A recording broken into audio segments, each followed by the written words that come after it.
Hi, everybody. It's Patricia Coughlin, and I am responding to a request by a subscriber who asked what to do when patients say either they don't have any feelings or they don't know what they feel. So let's start by putting this into context. Our brains are wired for emotion and emotional connection with others. It's not possible not to have feelings, right? Again, this is just how we're wired. And, emotions provide energy and information. So having access to them, emotional awareness and regulation are highly associated with not only emotional but also physical health. Conversely, patients who have deficits in the area of emotional awareness and regulation suffer from a whole host of emotional psychiatric problems, right? But also physical problems. They repress emotion and end up with physical pain, for example. They also tend to have problems in relationships because, again, feelings are the glue, right? And they're the conduit for emotional connection. So, what do you do when you're in a session with a patient? You're asking, well, how are you feeling here toward me? Or how do you feel toward your husband when you tell me about this incident? And they say, I don't know. One of the things you have to assess is whether there's high unregulated anxiety that is blocking their awareness of the feeling, or it's defensive detachment, isolation of affect with a lot of thoughts and judgments and so on. So you want to be assessing that and asking, well, what are you feeling in your body? And again, if they say, well, I'm nervous, my stomach is all churned up, then it's anxiety.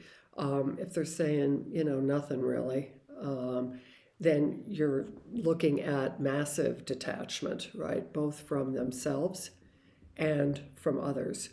So doing the defense work, right? Pointing out or asking, what's the impact, right, of being that detached from themselves, right? So let's say the person is kind of depressed and lethargic, they don't have any energy. Well, no wonder, right? If you're putting all your energy into suppression and you don't have access, again, to the juice, to the energy of feeling, you're going to end up flat.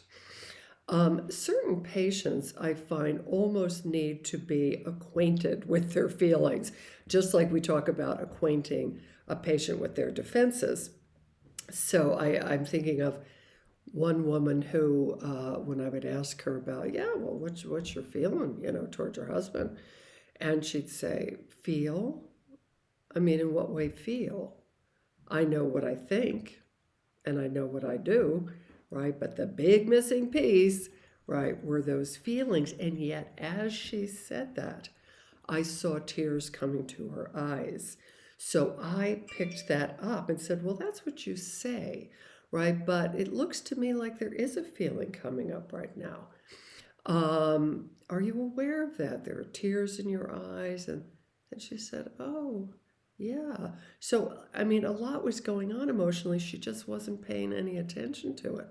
So, again, beginning to acquaint people, again, you say you're happy to be here, right? But you're fidgeting, you're, sighing, you're looking away. You actually look pretty anxious to me, right? Are you aware of that? So, again, you want to make sure that awareness is where you start, right? The person has to become aware of, in particular, the bodily sensations that are associated with emotion. Just talking about emotion isn't going to be of much therapeutic value. The cognitive label is important. It's important to know I feel sad about the fact that my dog died, or I'm angry, that I was, cheated, right? But that alone is insufficient once the person is able to label the feeling. You want to really focus in on the physiological activation and make sure that the activation is actually consistent with the affect being identified.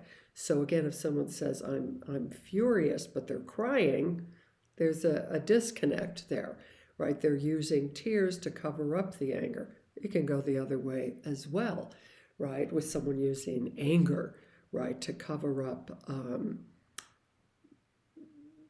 pain and grief, or even fear, right? I'm thinking about a man who found out that his teenage daughter had drank so much alcohol at a party that not only did she pass out, she was taken to the hospital and was nearly toxic. I mean, she nearly died. And he had so much difficulty just feeling, right, the fear, right, and facing the possible loss of her, right. He just wanted to stay in anger. So again, this is of enormous importance and significance for all of your therapeutic work, helping patients really connect authentically with their own feelings, to be able to know what they are, what their sensations in the body are telling them, right? And to then also be able to share and communicate them with you.